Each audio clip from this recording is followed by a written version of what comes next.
Tumigil na ang paglabas ng kapital mula sa bansa matapos ang ilang buwang pagka-turn off ng foreign investors dahil sa flood control scandal. Tanda na nga ba ito ng pagbabalik ng tiwala ng mga investors sa Pilipinas?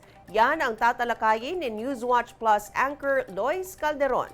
Lois, ano ang ating weekly digit? Salamat, Menchu. Ito na nga ang ating weekly digit, 4. Sumipa sa 4-month high noong Nobyembre o pinakamataas sa loob ng 4 na buwan ang kapital na pumasok mula sa mga banyagang investor. Yan ay sa kabila ng corruption scandal na unang pumutok noong Agosto. Sa datos na inilabas ng Bangko Sentral ng Pilipinas, umabot sa $897 million o 53 billion pesos ang foreign direct investments o FDI noong Nobyembre. Bagamat mababa ito ng less than 1% mula parehong buwan noong 2024, pinakamataas pa din ito simula Hulyo at nahinto ang pagsadsad mula pa noong Agosto sa gitna ng kontrobersiya sa Ghost Flood Control Projects. Ayon sa mga ekonomista, senyales ang huling datos na napapanatag na ang sentimiento ng mga foreign investor. Ibig sabihin, unti-unting muling pumapasok ang kapital at hindi na papalabas ng bansa. Ano nga ba ang FDI? Ang FDI ay malakihan at pangmatagalang puhunan ng isang kumpanya o gobyerno sa isang proyekto o kumpanya. Sa Pilipinas, may limitasyon na 60-40 o pabor sa Pilipinong negosyante ang share sa kumpanya o kontrata o proyekto.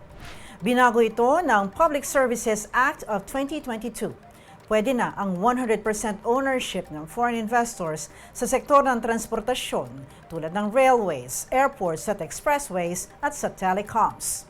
Dahil sa national security, limitado pa rin sa 40% foreign ownership ang ilang sektor. Yan ay ang distribusyon at transmission ng kuryente, pantalan, patubig o water pipeline distribution at sewerage at public utility vehicles.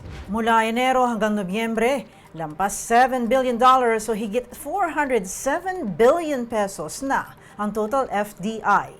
Pasok na ito sa target ng economic team ni Pangulong Bongbong Marcos para sa 2025.